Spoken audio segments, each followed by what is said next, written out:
Hello dear students, this is Salma Aftab and today we are going to start our new chapter for the class 12, that is our chemical kinetics. And chemical kinetics is very important chapter. This chapter belongs from the physical chemistry, and in physical chemistry it is very important from the numerical point of view. So this chapter is very important chapter. Now, first of all, let us discuss the syllabus, that what we have to study in this chapter. Chemical kinetics में क्या क्या points we have to study. तो first जो important है हम लोगों को पढ़ना है, that is our types of rate of reaction. Okay, types of rate of reaction, and we have three different types of reaction: average rate, instantaneous rate, and initial rate. बहुत simple से rates है. We have to discuss and we will discuss one by one. And the second most important topic of this chapter, chemical kinetics, is factor affecting the rate of reaction. क्या क्या चीजें affect कर रही हैं rate of reactions पे. तो first point is our concentration. Concentration पे कैसे depend करती है? How it depends on the concentration, how it depends on the temperature, and how the catalyst affect on the rate of the reaction, and the nature of the concentration या nature of the reactant depends on the rate of reaction. And in concentration, and above all this topic, our concentration part is very much important, क्योंकि concentration में ही our whole syllabus क्या होगा, that will complete. Concentration में ही पूरा syllabus complete हो जाएगा, finish हो जाएगा. कंसंट्रेशन में ही we have to study law of mass action.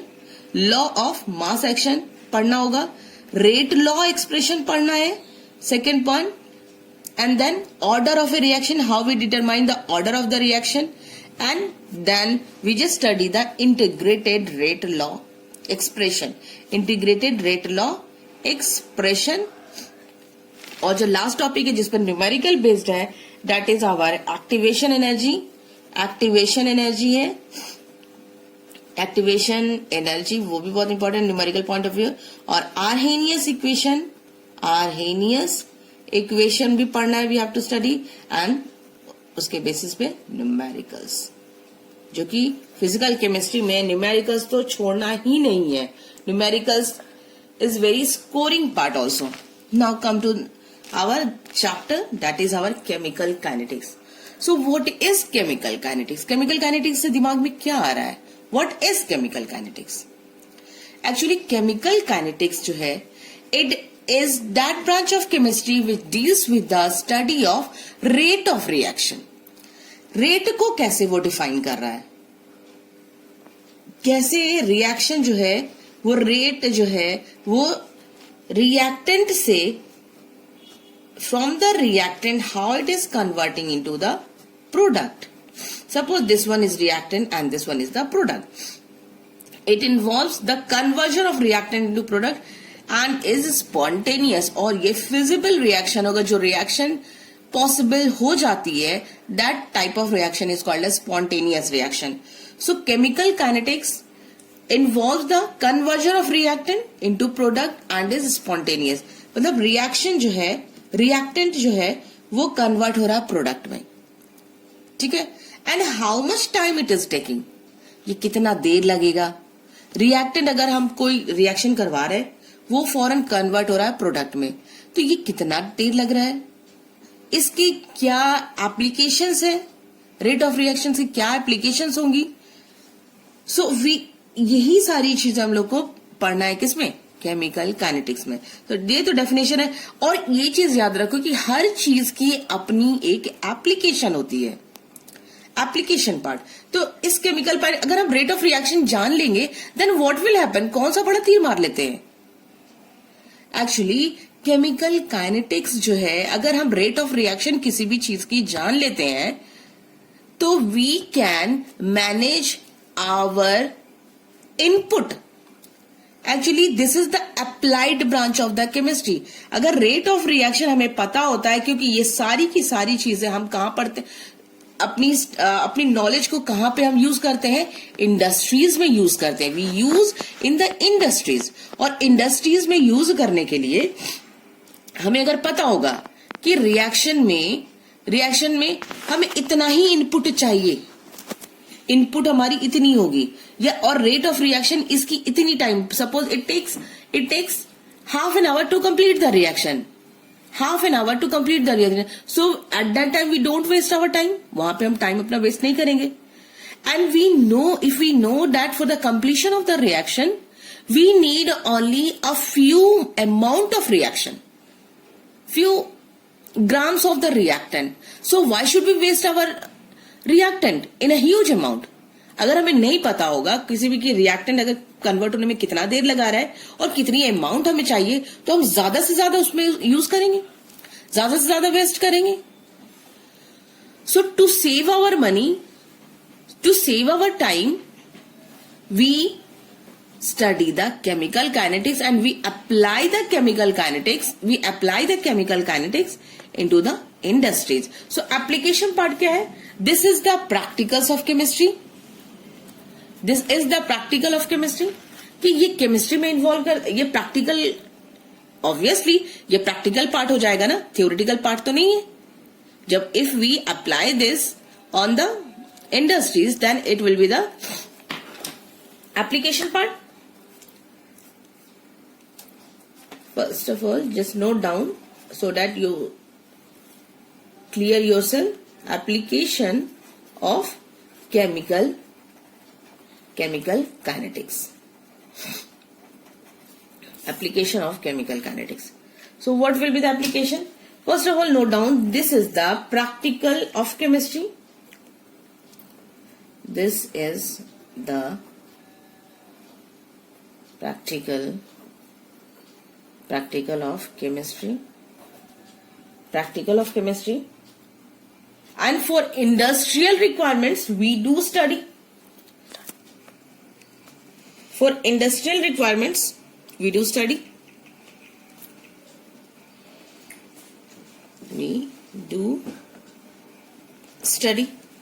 And third point is to control the manufacturing product. Obviously कि हम उसको कंट्रोल करना चाहेंगे, टू कंट्रोल कि लार्ज अमाउंट में प्रोडक्ट हमारा ना बन जाए, टू कंट्रोल द, या प्रोडक्ट जो बने वो इतना कम भी ना बने जो मेरे लिए जरूरत हो ही ना, to control the manufacturing product for the requirement of desired product,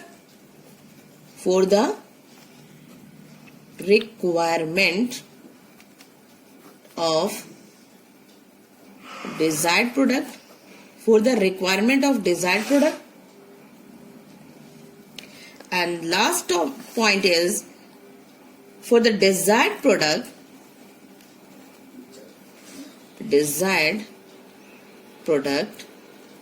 how much time is required, कितना टाइम लग रहा है, how much time is required. किसी भी रिएक्शंस को, अगर इतनी रिएक्टेंट है हमारे पास, एक पर्टिकुलर अमाउंट में रिएक्टेंट वी हैव, तो उस रिएक्टेंट को यूज करके how much time it is taking to complete into the product. So this is the application part of the chemistry. और सबकी एप्लीकेशन हमें जानना चाहिए कि क्या एप्लीकेशन पार्ट है, otherwise what is the worth of the study. क्यों पढ़ रहे हैं स्टडी ये chemistry. So now start.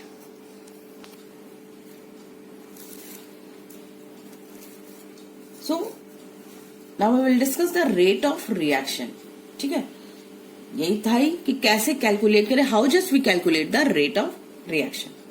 Suppose this one is our reactant A, it is converting to the product B. This is our reactant, and this is our product.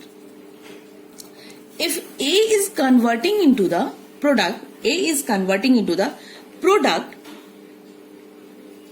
एक चीज याद रखो कि हम डिस्टेंस, जब rate of reaction, just compare the rate of reaction with the speed. अगर normal, अगर daily life में यूज करेंगे, देन वी कॉल द, अगर बाइक की स्पीड हम वो करते हैं, निकालते हैं, तो क्या निकालते हैं, स्पीड निकालते हैं. ठीक है, तो रेट कितनी स्पीड से आगे बढ़ रहा है. हाँ, now the reactant is converting to the product. Normal way में हम क्या बात करते हैं, स्पीड की बात करते हैं किसी भी चीज को। कौन अगर स्पीड की बात कर रहे हैं तो वहां पे भी याद रखो कि हम उसकी बात करते हैं कि वो चीज सपोज उसकी वो ये स्टार्टिंग इनिशियल पोजीशन है और वो जा रहा है अपने फाइनल पोजीशन पे, तो how much distance it is covering. ठीक है, ये एक पॉइंट है, ए से चला है और वो बी तक जा रहा है, तो कितना डिस्टेंस वो कवर किया, इतना suppose it covers the 5 kilometre, kilometre, so what will be the speed? It covers 5 kilometer in 20 minutes. 20 minutes. So what will be the speed of this person? अगर बाई फुट जा रहा है तो कितनी इसकी स्पीड होगी। ओके, ये हो गया। So in the same way come to the reaction. Reactants भी तो कुछ ना कुछ टाइम लेंगे अपना कन्वर्ट करने के लिए, किसमें, प्रोडक्ट में। टाइम वो लेंगे, टाइम टेकिंग। तो एक रिएक्टेंट है, we have some reactant and it is converting into the product, और वो कितना टाइम ले रहा है। सपोज ये हो गया हम लोग का डिस्टेंस, ठीक है, हम लोग एज्यूम करें, लेकिन डिस्टेंस हमें नजर आ नहीं रहा है। डिस्टेंस हम यहाँ पे तो पता चल रहा है 5 किलोमीटर 10 किलोमीटर, बट यहाँ डिस्टेंस तो समझ में नहीं आ रहा है कि what will be the distance. Time तो समझ में आएगा कि कितना टाइम वो ले रहा है कन्वर्ट होने में, टाइम तो हमें पता चल जाएगा कि आधे घंटे में कवर हो रहा है रिएक्टेंट से प्रोडक्ट, क्योंकि वो प्रोडक्ट इट विल शो कि प्रोडक्ट में वो कन्वर्ट हो गया है, रिएक्टेंट से कन्वर्ट हो रहा है वो प्रोडक्ट में, तो टाइम तो मिल जाएगा। डिस्टेंस कैसे पता चलेगा, क्योंकि यहाँ पे भी क्या हो जाएगा, स्पीड का फॉर्मूला क्या है, speed equals to distance upon time, this is the overall speed. In the same way, we just calculate in terms of rate of reaction. यहाँ पे स्पीड नहीं निकालेंगे, यहाँ पे क्या निकालेंगे, rate of reaction, that is ROR।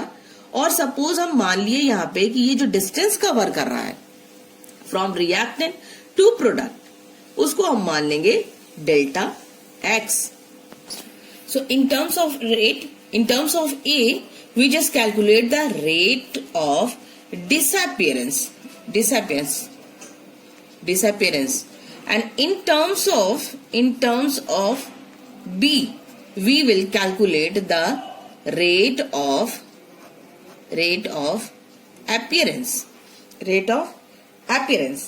okay।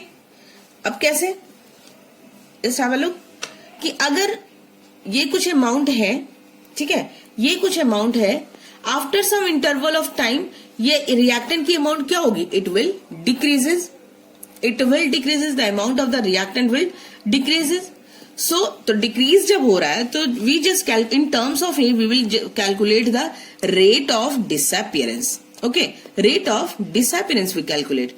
And in terms of B क्या हो रहा है, बी इन द इनिशियल, इसकी क्वांटिटी क्या होगी, इसकी क्वांटिटी होगी 0 पूरी तरीके से। इन the initial the quantity of B, the quantity of the product is totally 0, क्योंकि वो उसके पास सिर्फ A ही है, ठीक है। So after some interval of time the amount of the product increases, and due to the increase in the product, और एक time ऐसा है कि प्रोडक्ट पूरी तरीके से क्या हो जाएगा, कंप्लीट हो जाएगा, कंप्लीट फॉर्म हो जाएगा। तो in terms of B we just calculate the rate of appearance, क्योंकि वो appear हो रहा है, ठीक है, वो अब बनना स्टार्ट हुआ है, तो rate of appearance, and both are rate of reaction, ठीक है। तो rate of reaction delta x upon delta time come. So now अब आ जाओ, ये तो हो गया, इसके टर्म में हमने लोगों ने लिखा था rate of reaction delta x upon T. ये डेल्टा एक्स कैसे मेजर करेंगे, ओके। तो रेट ऑफ डिसअपियरेंस, अगर एक ही हम बात करते हैं, ठीक है, rate of disappearance, rate of disappearance of A। देखो यहीं से बात समझ में आ रही है, क्लियर हो रहा है कि रिएक्टेंट स्टार्टिंग में पूरी तरीके से इसकी कंसंट्रेशन क्या है, 100% है, और इसकी कंसंट्रेशन क्या है 0, बट थोड़ी देर के बाद में इसकी कंसंट्रेशन क्या होगी, डिक्रीज करेगी, और इसकी कंसंट्रेशन क्या होगी, इंक्रीज करेगी। सो हम लोग जो यहाँ पे जो डिस्टेंस मेजर करेंगे, यहाँ पे रिएक्टेंट डिस्टेंस के फॉर्म में तो नहीं नजर आ रहा है, because it is in solution phase, और सॉल्यूशन की हम मेजर कैसे करेंगे, इन टर्म्स ऑफ इसकी quantity we measure in terms of concentration. Concentration देखो धीरे धीरे उसकी क्या होगी, कंसंट्रेशन डिक्रीज करेगी और प्रोडक्ट क्या होगा, इंक्रीज करेगा। प्रोडक्ट का कंसंट्रेशन क्या होगा, it will increase. So rate of disappearance of A, ये जो एक्स है, X is change in concentration of A, किसकी, बिकॉज हम A की निकाले।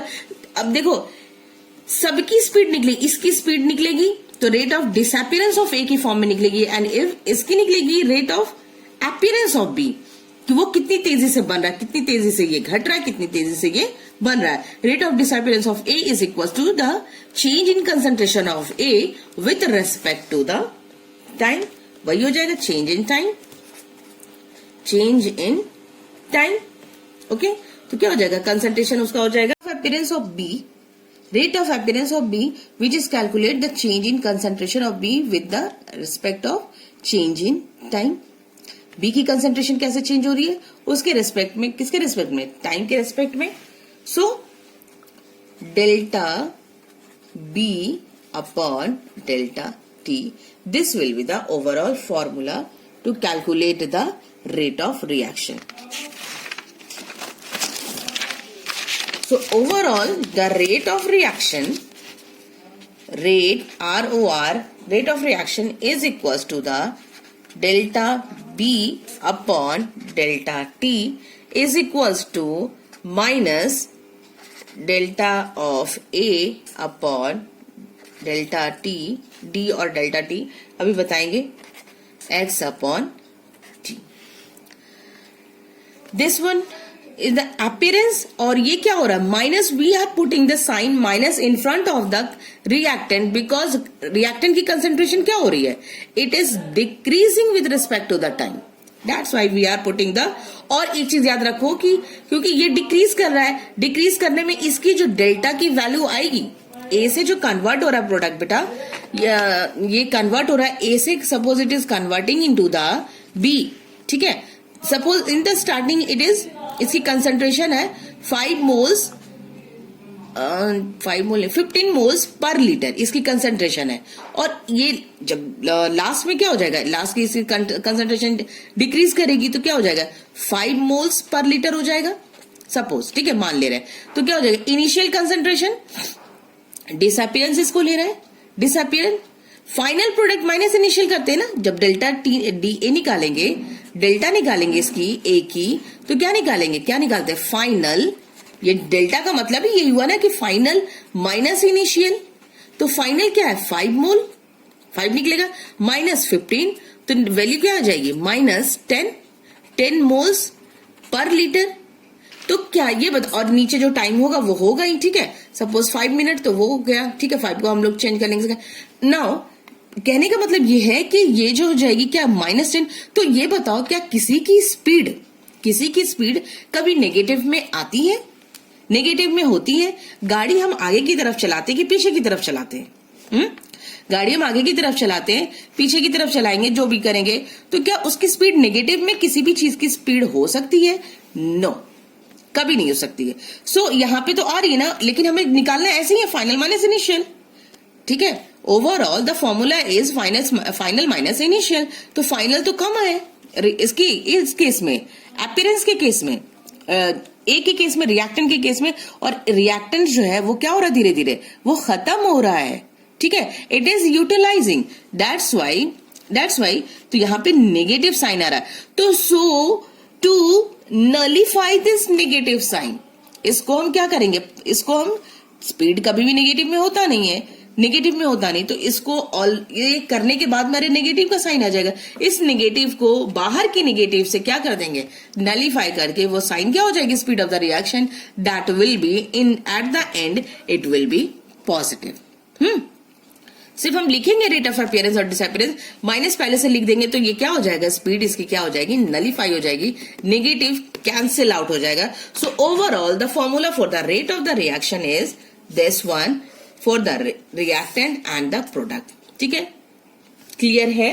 रेट ऑफ ये हो गया अपीयरेंस के फॉर्म में, ये हो गया डिसअपीयरेंस, और ओवरऑल ये हो जाएगा फॉर्मूला। ठीक है, now have a look. The question is N2 when combined with the 3 molecules of hydrogen it gives ammonia. Okay, this is the overall reaction. अभी तक तो theoretically पढ़कर समझ में आ गया कि okay we will calculate the rate of the reaction in terms of reactant and product in this way. Okay, now question पे आ जाओ कि question पे कैसे we will calculate. Suppose this is the reaction, overall reaction, and we have to determine the rate of nitrogen. ठीक है, nitrogen की rate निकालनी है कि इस रिएक्शन में नाइट्रोजन की रेट क्या है। सो rate of nitrogen overall formula के बेसिस पे क्या हो जाएगा, ये हम लोग का नाइट्रोजन, हाइड्रोजन एंड अमोनिया। ठीक है, नाइट्रोजन की वी हैव टू डिटरमाइन, तो कैसे फॉर्मूला बनेगा इसका, rate of N2, rate of N2 का रेट क्या हो जाएगा इन टर्म्स ऑफ डिसअपीयरेंस, क्योंकि ये क्या होगा, धीरे धीरे क्या होगा, घटेगा, डिक्रीज करेगा। That's why we will put a sign of negative sign. ठीक है, ये नेगेटिव साइन निकालेंगे। और change in concentration of N2, तो चेंज इन कंसंट्रेशन, चेंज का सिंबल ये, एंड कंसंट्रेशन किसका, N2 का, अपॉन डेल्टा टी वो the rate of N2। Hydrogen की भी क्या हो रही है, यहाँ पे कंसंट्रेशन क्या कर रही है, डिक्रीज कर रही है। ठीक है, हाइड्रोजन की भी कंसंट्रेशन डिक्रीज कर रही है, तो we will put a negative sign. अब देखो यहाँ पे दिया हुआ है स्टोइकियोमेट्रिक कोफिशिएंट है, वी हैव 3। अब इस 3 को कहां यूज करें, क्या पावर में यूज करेंगे, नो हम लोग को रिएक्शन को बैलेंस करना है, इसको इससे सबसे देखो एक चीज याद रखो कि रिएक्शन में रिएक्टेंट की हो चाहे प्रोडक्ट की हो, सबकी रेट क्या होगी, बराबर होगी। क्यों, ये याद रखो कि रिएक्टेंट की प्रोडक्ट से, अगर रिएक्टेंट जितना वो यूज कर रहा है, खर्च कर रहा है प्रोडक्ट बनने में, वही तो जाकर प्रोडक्ट बन रहा है ना, वही जाकर प्रोडक्ट बन रहा है। दैट्स वाई तो क्या होगा, सबकी वो क्या होगी, रेट जो होगी वो सेम ही होगी। भाई जितना नाइट्रोजन यहां से निकलेगा उतना ही तो अमोनिया में यूज होगा, यूटिलाइज होगा। ठीक है, तो इसलिए यहाँ इक्वल्स का साइन लगा हुआ है। ठीक है, इसलिए यहाँ पे इक्वल्स का कि rate of the appearance of B is equals to the rate of disappearance of A, और वो हो जाएगा x अपॉन टी। तो उसी तरीके से rate of nitrogen is minus यानी कि change in concentration of N2 upon delta T, and rate of hydrogen change in concentration in H2, लेकिन यहाँ पे है 3। ठीक है, स्टोइकियोमेट्रिक, इस स्टोइकियोमेट्रिक कोफिशिएंट को जस्ट कर देंगे हम 1/3। ठीक है, उसको 3 नीचे लेते हैं, ऊपर हो जाएगा 1 और divided by delta upon delta T हो गया। यहाँ पे क्या हो जाएगा, rate of concentration of ammonia, क्योंकि ये अपीयर कर रहा है, बन रहा है, तो यहाँ पे we no need to put the sign of negative, और क्या हो जाएगा, delta change in concentration of NH3 का हो गया, change in concentration of NH3 upon delta T. लेकिन यहाँ पे क्या है, 2 मेरा स्टोइकियोमेट्रिक कोफिशिएंट है, तो 2 को हम क्या करेंगे, बाहर कर देंगे। ये 1/3 ना बाहर होगा, बाहर। ठीक है, यहाँ नहीं, ये 1/2 बाहर। ठीक है, स्टोइकियोमेट्रिक कोफिशिएंट, और ये हो गया फॉर्मूला, ये हो गया। ठीक है, तो रेट ऑफ रिएक्शन क्या होगी, ये तो rate of N2, rate of H2, rate of NH3, तो overall the rate of reaction you will write like this, rate of reaction इसका लिख देंगे N2 का minus delta N2 upon delta T is equals to minus 1/3 delta H2 upon delta T is equals to minus plus half delta NH3 upon delta T. So this is the overall formula for the rate of reaction. Okay. Now come to the next question. Okay, the reaction is given. N2O5 in the gaseous condition, it is decomposing into the NO2 and O2 gas. Okay, this is the overall reaction. So how we have to calculate the rate of reaction. We have to calculate the ROR. ठीक है, calculate करना है. तो क्या इसी reaction से हम start कर देंगे अपना कैलकुलेशन? नहीं. First of all we have to balance the reaction. Reaction को बैलेंस करना जरूरी है बेटा. इस रिएक्शन, इस वाले रेट ऑफ रिएक्शन में निकालने के लिए we have to first balance the reaction. And to balance the reaction just have a look. ये 2N2 है, नाइट्रोजन है, 5 oxygen, and here we have 2 and 2 + 4 oxygen we have. Overall अगर हम इसकी कैलकुलेशन करेंगे, कैलकुलेशन आता है करना, कैसे करते हैं? 4NO2 यहां हो जाएगा 4, और ये यहाँ पे 2 जो लिख दिए थे हम, वो 2N2O5. ना ओवरऑल 5 2 10 हो गया, ये 4 2 8 + 2 10, और ये 4 हो गया बैलेंस. ठीक है, दिस इज द बैलेंस. अब हम निकालेंगे इसकी rate of reaction. Rate of reaction, rate of reaction निकालने के लिए क्या क्या करेंगे? पहले रेट ऑफ रिएक्शन. तो रेट ऑफ रिएक्शन में क्या होगा?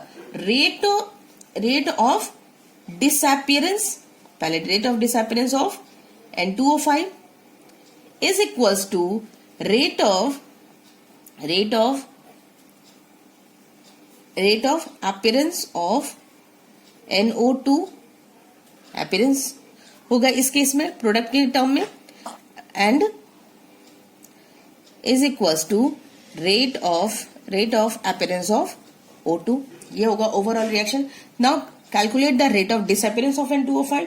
Rate of disappearance of N2O5 यानी कि N2O5 ये change in concentration. Change in concentration का सिंबल क्या हो जाएगा? N2O5 delta. ठीक है, change in concentration upon change in time delta T. But we have here stoichiometric coefficient 2, तो क्या हो जाएगा? हाफ. और ये क्या हो रहा है? डिसअपियर हो रहा है, नेगेटिव साइन. ठीक, याद आया? Now rate of appearance of NO2 पे क्या है? 1/4 स्टोइकियोमेट्री लगा दिए, क्योंकि ये अपीयर हो रहा है तो पॉजिटिव साइन ही रहेगा. Delta NO2 upon delta T, ये हो जाएगा इज इक्वल्स टू, ये भी अपीयर हो रहा है, अपीयरेंस हो रहा है इसका, तो डायरेक्ट वही लग जाएगा, delta O2 upon delta T. So this is the overall calculation for the rate of reaction. क्योंकि यहाँ पे अभी कोई अमाउंट नहीं दी गई है, सिर्फ we are learning just how to create our formula. ठीक है, अभी हम फॉर्मूले में कैसे बैठाएंगे, बस अभी हम यही सीख रहे हैं. ठीक है, अभी कैलकुलेशन बाद में सीखेंगे. चलो नेक्स्ट क्वेश्चन में हम लोग कैलकुलेशन भी सीख ले, अच्छे से इसको सॉल्व भी करना सीख लेते. ये तो कैलकुलेशन हो गई. ठीक है, कैसे फॉर्मूला हम पुट अप कर, फॉर्मूला कैसे बैठा रहे हैं. ठीक है, पहले फॉर्मूले में आते हैं, फिर उसके बाद में कैलकुलेशन में. So next part of the calculation कहाँ है क्वेश्चन मेरा? ये this. Okay, now this is our next question. 4NH3 + 5O2 4NO + 6H2O. Okay, this is the our formula. ये फॉर्मूला है. अब यहाँ पे क्वेश्चन में जरा देखो, rate of formation of NO is given. अब देखो कैलकुलेशन आ गया है, कैलकुलेशन पार्ट अब आ गया है. Rate of formation of NO ये दिया हुआ है. Rate of formation of NO 3.6 × 10³ moles per litre पर सेकेंड. ये पूरा फॉर्मेशन ऑफ दिया हुआ है. ठीक है, किसका? NO का दिया हुआ है. And calculate the rate of disappearance of NH3 and rate of formation of H2O. यही हमें कैलकुलेट करना है कि NO का गिवन है, NO का दिया हुआ है, और we have to calculate the. तो NO का लिख लो, rate of formation of NO पहले लिख लो. गिवन में क्या क्या है? रेट ऑफ अपीयरेंस कह दो, चाहे फॉर्मेशन कह दो. Rate of appearance of NO is equals to कितना है? 3.6 × 10⁻³ मोल्स पर लीटर पर second. This is the this part is given. ठीक है, और कैलकुलेशन क्या क्या करना है हम लोगों को? कैलकुलेशन करना है एमोनिया का, कैलकुलेशन करना है, और कैलकुलेशन करना है हम लोगों का H2O का. देखो दिख रहा है क्वेश्चन में ना. तो पहले हम अपना फॉर्मूला पुट कर लेते हैं कि ROR क्या होगा? Rate of reaction is equals to 1/4 होगा. ये नेगेटिव में होगा, ये हो जाएगा डेल्टा NH3 कंसंट्रेशन हो जाएगा delta NH3 upon delta T is equals to ये भी होगा minus 1/5 delta O2 upon delta T is equals to ये हो गया अपीयरेंस में 1/4 NO की concentration divided by delta T is equals to 1/6 और कंसंट्रेशन किसकी H2O की डिवाइडेड बाय डेल्टा T। ये हो गया, बैठ गया फॉर्मूला। NH3 के ये पूरा दिया हुआ है बेटा, देखो NO जो है NO का ये पूरी वैल्यू दी गई है मोल्स पर लीटर पर सेकंड, यानी कि पूरी वैल्यू दी गई है, ठीक है। तो निकालनी किसकी किसकी है, NH3 की निकालनी, NH3 की हो जाएगी और ये H2O की निकल जाएगी। तो इसको हम लोग स्किप कर दे रहे हैं, ठीक है, क्योंकि इसका कोई यूज नहीं है। क्योंकि अब हम कैलकुलेशन पार्ट में -1/4 delta NH3 upon delta T is equals to किसकी वैल्यू दी हुई है, इसकी वैल्यू दी हुई है, ठीक है, इसकी वैल्यू दी हुई है 1/4 कंसेंट्रेशन की वैल्यू दी हुई है स्टोइकियोमेट्रिक कोएफिशिएंट ने 1/4 और यहाँ पे वैल्यू हम पुट कर देंगे पूरी की वैल्यू 3.6 इंटू 10⁻³ मोल्स पर लीटर पर second is equal to 1 divide by 6 delta H2O upon delta T, ठीक है। ये हो गया ओवरऑल। तो इससे रिलेशन निकाल के हम लोग वैल्यू निकाल लेंगे अमोनिया की।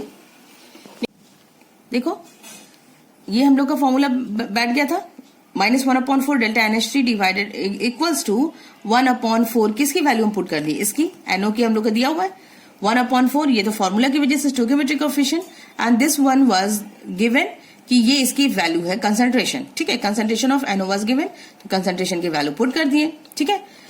अभी इस पे मत जाओ, ठीक है, 1/6 ये हम लोग उसके रेफरेंस में कैलकुलेट कर लेंगे, ठीक है। ये हो गया। नाउ 1/4 और 1/4 ये दिल both will be cancel out, ठीक है, कैंसिल हो गया। और delta NH3 upon delta T की वैल्यू क्या हो जाएगी, फिर से वही हो जाएगी, यानी कि एमोनिया की रेट ऑफ डिसअपीयरेंस की वैल्यू क्या आ गई, वही आ गई, ठीक है। दिस इज, तो ये हो गया डिसअपीयरेंस ऑफ एमोनिया निकल गया। नेक्स्ट क्वेश्चन था rate of formation of H2O, यानी कि rate of appearance of H2O। H2O के कंसेप्ट में क्या बनना था 1/6। तो किसको रेफरेंस लेके चलेंगे कि हमें निकालना है, NO के दिया हुआ तो NO के बेसिस पे निकालेंगे। तो NO का क्या बन रहा है रिएक्शन में, rate of appearance of NO is 1/4 delta NO upon delta T is equals to H2O का क्या हो जाएगा, अपीयरेंस हो रहा 1/6 क्योंकि स्टोइकियोमेट्रिक कोएफिशिएंट क्या है 6 है, 1/6 delta H2O upon delta T। तो 4 और 6 कैंसिल होगा, 2 2 2 4 और 2 3 6, तो डेल्टा H2O इधर आकर 3/2 और ये होगी हम लोग की rate of formation of NO की ये कंसेंट्रेशन दी हुई है 3.6 इंटू 10⁻³ और ओवरऑल जो कैलकुलेशन करेंगे फिर से क्या आ जाएगा 5.4 इंटू 10⁻³ मोल्स पर लीटर पर second. Okay, so we have studied that how to calculate the rate of the reaction, how just we calculate the rate of appearance, what is the relation between the rate of appearance and rate of disappearance of the reactant and the product. So I am going to give you some homework, so note down, एक screenshot लेकर बेटा आप लोग इसको homework note down करो। These are 3 questions and you all have to complete in your fair register and show me the answer. So till then, revise your lesson. Take care and goodbye.